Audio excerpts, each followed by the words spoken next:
Parole Prison Show 92. I don't think y'all ready for this one, man. This is the pen, this is maximum. You know what I'm saying? We gon' max. Boom! Parole Prison Show 92, baby. Back at it again. Got a special one for y'all, man. But before we jump into the video, few things. Hit that like button, man. Come on, hit it before you continue for me. Please subscribe if you are not subscribed. About 40% of people are not subscribed. I can't understand or fathom why not. It's the greatest channel on God's green earth. Hit subscribe. I'm watching you. Do it. Do it now. Alright, for real though. Please subscribe, man. Come on. Please. Alright. Now, check this out. Look, my video's dark. Gosh, that boy got lighting in the video. See how that joint gets light? Let's darken it up. Don't even need a damn cell phone to do that. Hey, for real though, man, I'm in the whip. I had to park a special angle just to get the best lighting I could. So hopefully this shit looks like New York runway telling y'all a story in here. You know what I'm saying? Fucking male model Abercrombie in here. No, I'm just kidding, but look. Alright, so I'm gonna start y'all off. Also, I'm gonna have a bonus video. I think I might add to this one of my hood, and you know, some crazy shit went down. Somebody caught it on video. I'll probably add it in the end of this video. Or the next one. So starting out, going to jail. We're going to talk about county jail. Alright? I go, let's think. When I first got caught, I got pulled out the stolen truck, right? I'll be honest. I was in a stolen truck going back to the house I burglarized. I had dope and coke and needles.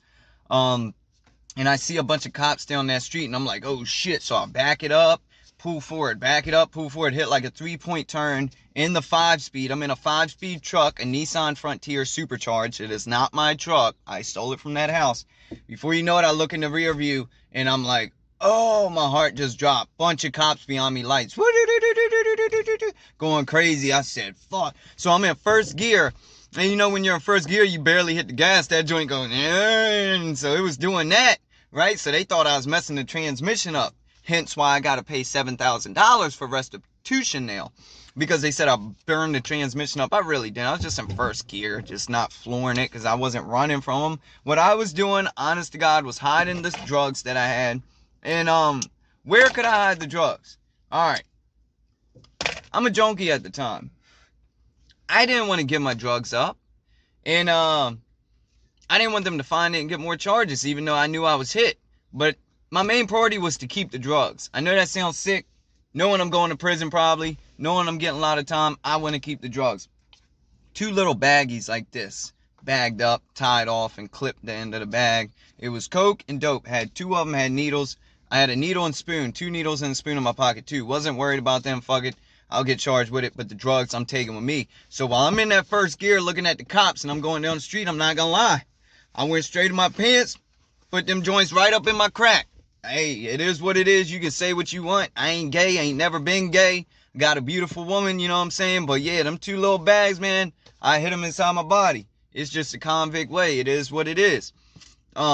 Anyway, I wasn't a big boofer in prison bringing a lighter and a pack of cigarettes at once back, none of that. But yeah, them 2 bags, man, I brought with me. So when they pulled me out the truck, put the gun to my head, said stop the truck. I can't stop the truck because I'm getting pulled out the truck. Like, what do you want me to do? You know, and there's a cop in front of the truck, which is an idiot, pointing a gun at me. Like, he could get ran the hell over. They just want extra charges. He wants to get hit by the truck at a slow speed so that way he can probably get workers' comp. But anyway, that's how they did me. Luckily enough, I pulled the e-brake. I know how to drive a stick. It stalled out. They jerked me out the car, ripped me out the car, threw me on the ground, put their knee in my back. I got a cigarette hanging out my mouth, burnt shit out my face. They didn't see me put the drugs in my body, so they didn't know. They're probably not even worried about it, honestly, because I was doing so many burglaries, and they finally caught the guy in his last burglary. This had been like my 50th burglary, and now they're going to link me to all these other ones, and they know it's me because it's my MO, just breaking down doors and just tearing shit up. And it was all around my area, like, just started happening, like, you know, spurs of burglary. So, anyway, they got me. They sent me, the first thing they did, send me to Maryland State Trooper Barracks. Now, this is a small building, about 5-6 holding cells. They got cameras in them. They got a door with a window. It's kind of like a jail cell, little different. They give you a Wooly and a cup of water. da-da-da, leave you in there for a while till they can figure out what they're going to do and then try to question you and see if you want to talk. No, I'm in there. I told them I'm cold, so they gave me the woolly because it wasn't in there at first. I put the woolly over my whole body, okay? And I'm like, damn, man, I got to get these drugs out, blah, blah, blah, blah. How am I going to do it? I was thinking of how, and the camera's there, and blah, blah. I was like, you know what? I ain't doing this way. I'm going to get on the toilet, blah, blah, blah. You know, this hard thing to deal with. So I sat on that toilet, and I basically got them out of my body, used toilet paper, you know what I'm saying? Opened them up, used toilet paper like it was gloves, and poured the stuff in my hand, literally all the drugs in my hand. I flush, act like I'm, done using the bathroom. I get up under my woolly and I snort it all at once. No lies. About $80 worth of drugs, heroin and coke. I don't want to glamorize drugs, so I'll go through that quickly. But I did snort it all. My addiction was so bad, I was literally, I remember in that cell searching for cocaine crumbs on that green mat. Didn't even have a sheet on it. It was a green ripped up mat, like a jail mat. Anybody that been knows what I'm talking about. A little thin mat.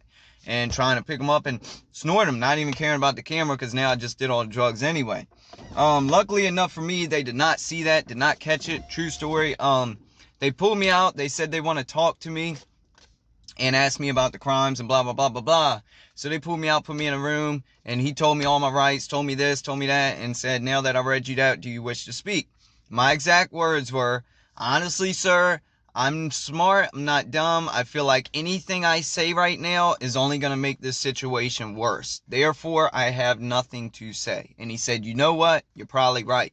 He did, no lie. He didn't say, oh, well, talk to us, come on. He said, you're probably right. They knew they had me. They got my DNA, my blood, and now they're swabbing my mouth now that I'm caught, and they're going to match the DNA from all these other scenes, and they got me. So anyway, that's how that went. After that, they take me to the county jail. When I go to the county jail, I had already told the officers, man, I'm dope sick. Because when I was on the scene, I wanted to hurry up and get off the scene and do the drugs I had in my body and get them out. So I'm like, man, I'm dope sick. Take me to the jail. Hurry up. Like, they're all got detectives rolling up, taking pictures of me. Oh, you finally got him. Yeah, we got our man. We got him. Yeah, hugging and shit. Like, it's just, they want an award or something for elementary school. Like, get the hell out of here, man. So anyway, they go take me to the county jail after terrorizing me in the state trooper barracks, making me sit in the cell forever, then put me in the cold ass interrogation room, then try to talk to me, told them don't want to talk, send me to the county jail. Now, when you go to the county jail, these garage doors open up because the command center opens them. That's the only way they open. You drive in, they shut behind you. You're handcuffed up, if not shackled. I was handcuffed in the back of a cruiser. They open the back door for you. You step out, you walk in this door, you go up against the wall and stand there, and they take the cuffs off and tell you to put your hands against the wall. Look towards the wall. I did that. They patted me down, checked me for weapons, drugs, paraphernalia, whatever. They didn't find anything. Of course, everything was gone by then. And I tell them, the correction officers that, man, I'm sick, blah, blah, blah. I'm coming off of heroin, this and that. So they put me in the front of the jail, which is it's a skinny hallway. And there's like 6 cells lined up on one wall. And then the other wall is a blank wall with maybe 2 phones. They let you out like once a day to use the phone. Telling them you're sick is kind of a good thing, but a bad thing. It's a good thing because you're in the cell by yourself 9 times out of 10. Even if there's a top bunk, bottom bunk, it's just you because you're detoxing. But also, it sucks because you're in the cell by yourself and you're locked in that cell all day long until you are done detoxing, which they're going to make you stay for at least a week if you say you're detoxing. If you want to stay longer, you can if it's that bad. They won't let you stay longer than probably about 2 weeks, though, at max. So, I'm in this cell now. They give me Imodium and ibuprofen. That's all they give you. Imodium's for diarrhea, which you need the diarrhea to get all the drugs out, so I don't take it. Ibuprofen, of course, is for pain. It's ibuprofen 800. Took those. They literally did not help at all.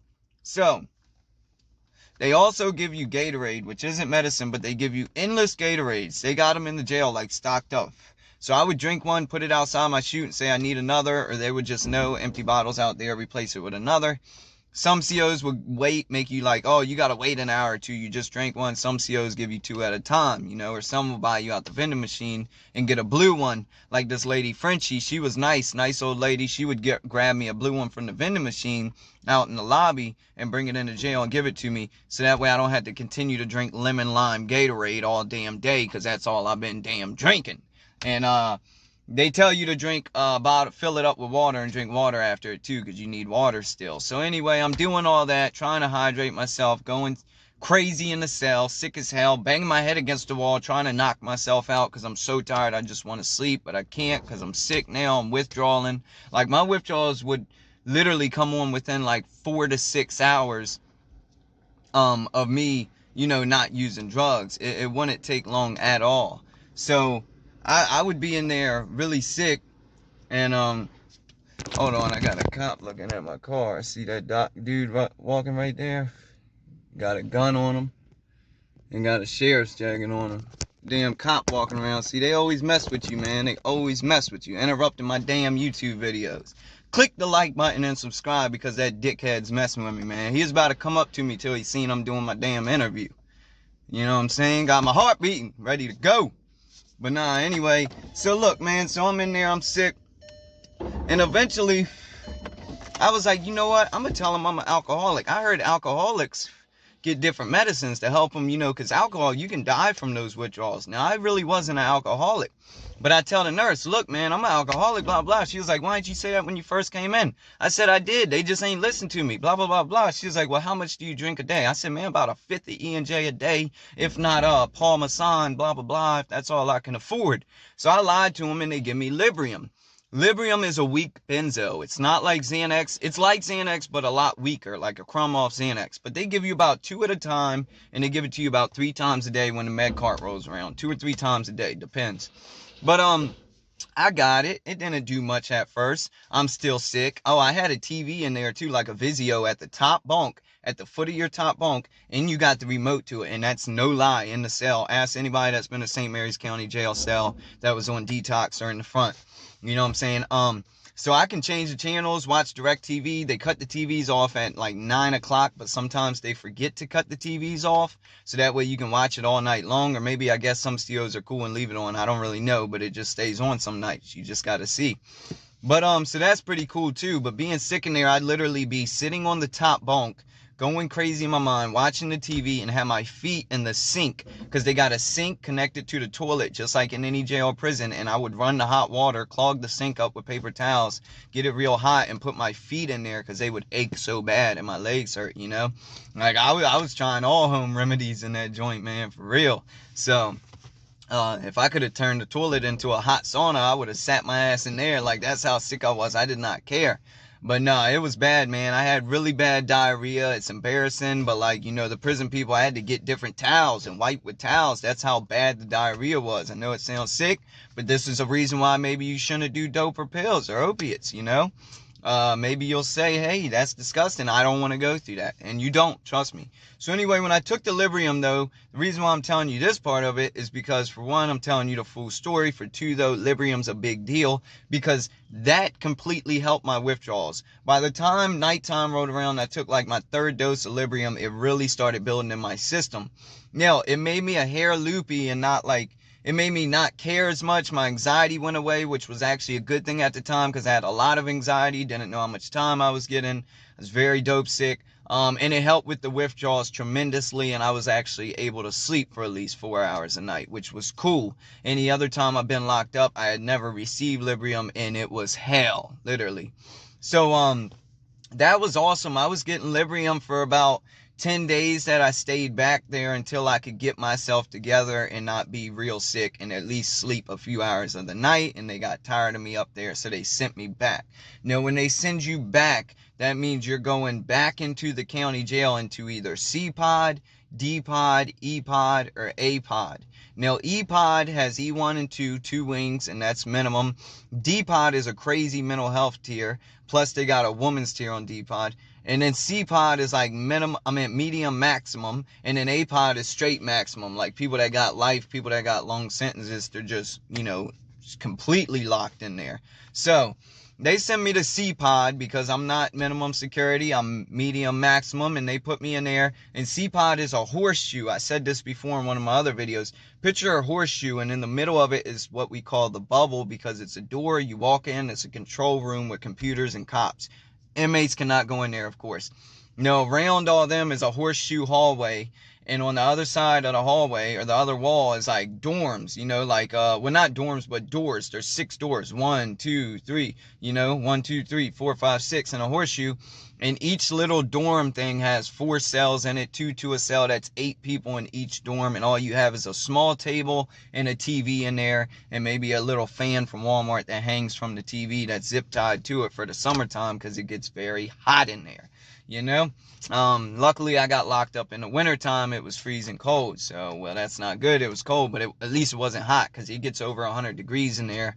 The grand jury literally came down to that jail when I was in there one summer, and told them they're going to shut it down if they do not run AC through that jail, because there's no AC in that jail except for in the very front of it when you first get locked up. And then when you go to the back, it's just hell, hot as hell in there. The walls sweat, literally. So I get back to C-Pod, and literally I meet a few dudes that I already know from the street. Some dudes I don't, you know, most are young cats in there. You know, they got music channels in there, so they bump the music, the rap, they turn it all the way up. We just jam out in there, whatever. Go to yourself, you don't want to hear it. It's pretty much anything goes. There's no politics in county jail. Anybody can have the remote that wants it, you know, and yeah, you got to have a little status to get the remote, or somebody might be nice and say, hey, let them use that joint for 30 minutes. If not, you just stand up, show your man, and say, look, man, I'm getting that remote. You got a problem with it, we're going to handle it in the cell. So it's up to you how you want to do it. So that's how that rolls. It's basically a free-for-all. They got whites and blacks in cells. They got whites and Mexicans, blacks and Mexicans. We're all cool. We're from the same place anyway, so everybody pretty much knows each other.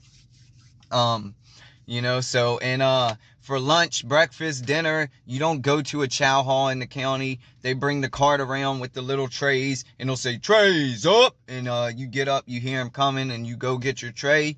You stand in a single file line, get your tray, walk away, sit at the table. Next man comes, next man comes, next man comes. You know, that's pretty much how C-Pod is ran and how that county jail is ran. Now, when I was in there, literally, I was infamous in C-Pod, because every other day they would see them taking me out the pod, patting me down and bringing me up front, and I would come back with a bunch of paperwork. This paperwork was literally different charges that they were indicting me for, that they were, hey, your DNA hit on this. We got you for that laundromat burglary when you broke the window and stole the TV off the wall and ran, and the street sweeper guy was doing his job and he seen you in there ripping the TV, so he called the cops and we tried to find you, but you disappeared that night. Well, your blood just hit, so now you're stuck for that. Hey, they called me up another day. You were in Walmart stealing TVs, walking out. You were on surveillance camera. We didn't know who it was, but you had a Postal Service hoodie on, and your mom works for the Postal Service, and you got identified as the guy that walked out. Bam, we got you for that. They brought me up another day. Hey, you were the guy that sent somebody in to Target to return a vacuum that was previously stolen. Well, he dropped your name, gave us your name, and now we got you for that. They brought me up another time. Hey, you're the guys that were breaking in all them cars that day on Chancellor's Run Road with Jake and Mr. Joseph Adams, blah, blah, blah. Well, here's the statements. Joseph Adams said that you were doing all the breaking in and you tried to sell the items to him for drugs. And he told you he's not getting you drugs, blah, blah, blah, blah, blah, and you need to stop doing, which was a total lie, because I grew up with this guy. We used to call him JoJo, lived in the same neighborhood, couple houses down, supposed to be best friends. Man, this dude snitched on me. Literally, he did. Like, I'm saying it in the video. Fuck you if you see this. I don't care. You can see me. I don't think he wants to see me, because I already tried, and he's in Baltimore now, somewhere hidden. So anyway, point is, though, don't ever trust your friends, because they're not your friends. They'll snitch when it comes to going to prison, especially if they're using drugs. They don't want to sit there and detox. They're going to tell, because they're punks. I never open my mouth, and nobody can say different. Anybody's free to comment on here. They can comment and say it. They know who I am. I put my name, my address, my charges, everything on here. So anyway, I keep it solid. Them dudes did not. So he got me 13 different charges of rogue and vagabond. Sounds crazy. What's rogue and vagabond? Well, that's basically going around breaking in cars, stealing stuff, jumping to the next car. Yeah, it's just stealing from cars, pretty much, because that's what I did that night. But it was with them guys. But I'm the only one that got charged, because he said that I did it all. You know, so anyway, it is what it is. I had a bunch of charges in district court from everybody snitching. Then my circuit court was all my burglaries, my felonies, you know what I'm saying? My auto theft, grand theft auto. So I had a lot going on in my head, and I was flipping out on people for no reason. Like this dude that I know from the street, Twan, he's a big dude, man, and I'm cool with him now. He's in prison now. He just got stabbed in his eye. Matter of fact, people were going through his locker and he caught him. They got in a fight, stabbed him in his eye in Baltimore City.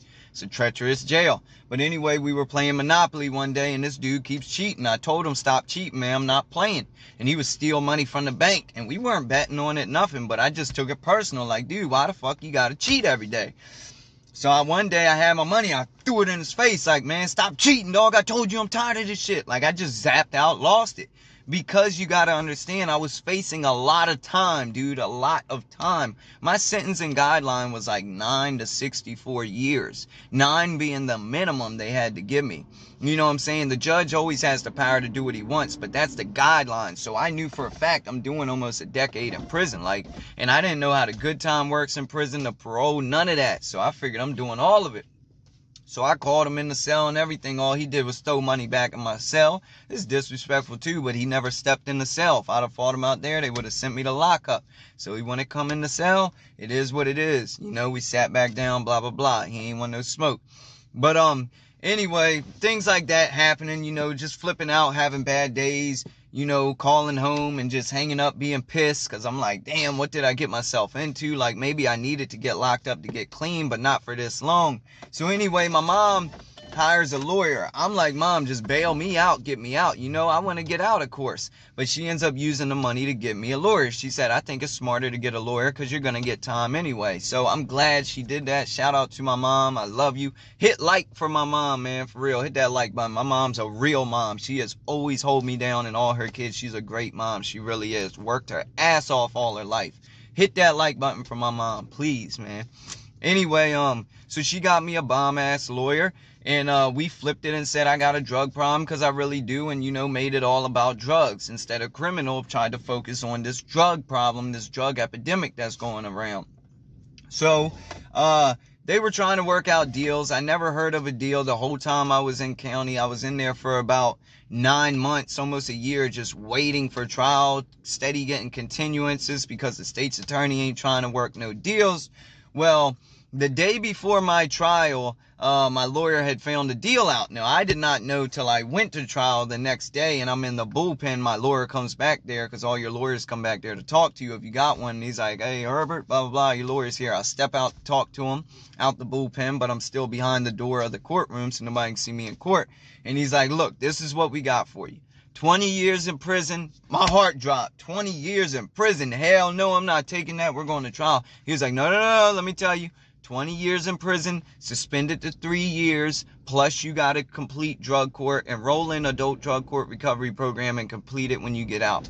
I said, damn, man, damn. I was like, you know what? I'm going to take it. That's the only deal they're giving me. I'm not going to trial because I'm going to get over 9 years. I know that for a fact. They got my DNA, just like forensic files. When they got your DNA, that's 100% conviction rate pretty much. So I took that deal.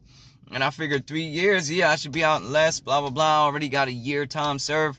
Now, when I took the deal, they did not give me my time served. So that almost of a year was pretty much just dead time I did for my district court charges. It had nothing to do with circuit court. So I had to start a fresh 3-year sentence, which I almost ended up doing the whole 3 years in prison. And I could tell you about that in further videos too, how that works and how that can end up, and how parole can take months and months to come pick you up. To where sometimes it's not even worth it. You might as well just either max out or use your good days to get out. But either way, you're still on parole unless you do max out. It's kind of complicated. But yeah, even if you don't parole out and you get out for good days, you're still on parole till your sentence is up. Anyway, and then you're on probation. So I took that deal, man, and after I took that deal, literally there was a holiday coming up, so they came and got my ass early. They didn't even give me a week or 2 or 3 to prepare for prison, which I was tired of the county jail, to be honest. Anyway, at that point, I wanted to get out of that C-pod. It was like maximum security almost. So one night at like 2 in the morning, man, they said, pack up, Herbert, pack up. You ready to go? Blah, blah, blah. Get all your stuff. So I got all my stuff. Everybody's awake, you know, waiting on it. Blah, blah, blah. They woke up and said, hey, man, peace out. Love you, dog. Be safe. Blah, blah, blah. dap my cell buddy up. He gives me some stuff to take with me. And when I get up to the front of the jail, they tell me what I can and can't take. I couldn't take my white and blue Barclays that I loved because they had blue on it. And they said that's gang colors. It's going to be a problem in prison.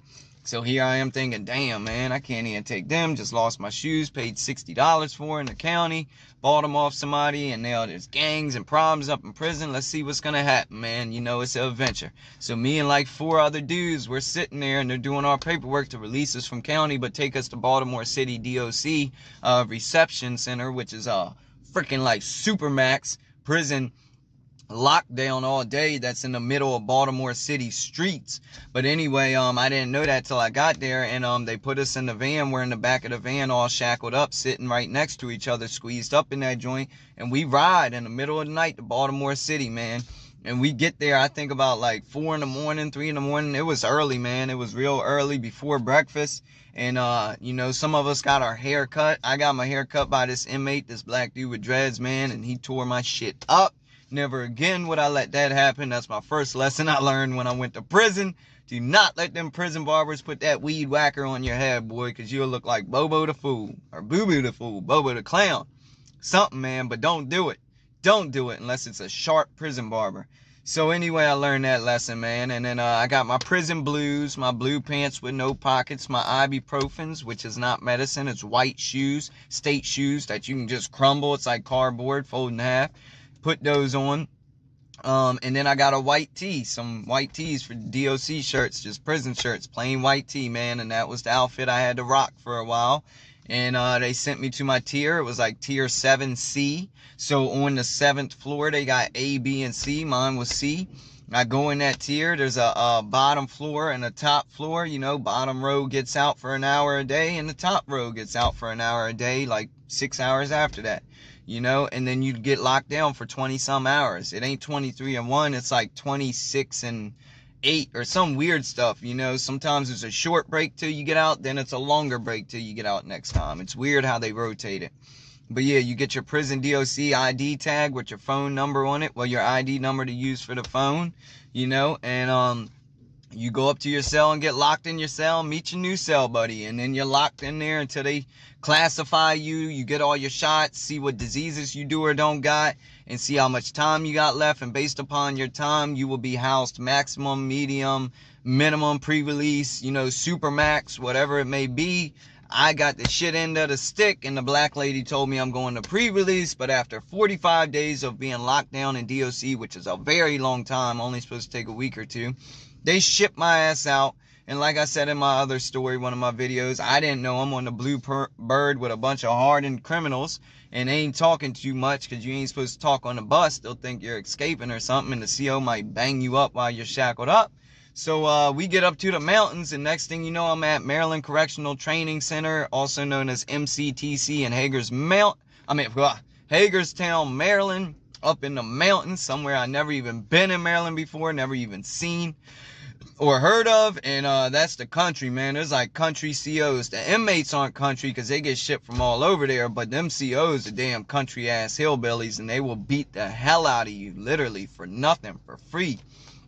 And a lot of them can be paid off, you know, a couple bags of fireballs just to bring contraband in through the metal detectors or whatever it may be. They're just all crooked up there. But anyway, that's how I made it to max, man. Stay tuned for more videos. Hit that like and subscribe right now for me, baby. Bro, Prison Show 92. I'm out. I'm out of here. Yeah. You dumb. Man, what you mean?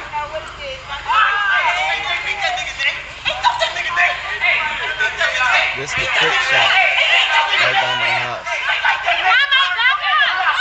Go here all the time for work.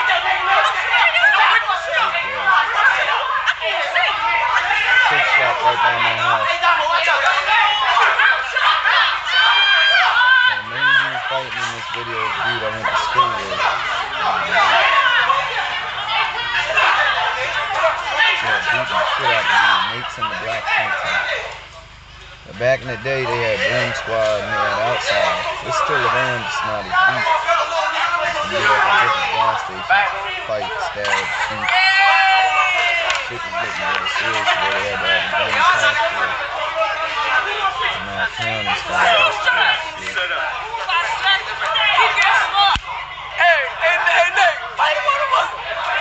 A lot of these dudes either I went to school with and my brother did. I was locked up when this exactly happened. About 6 years ago now. These are all dudes from the car.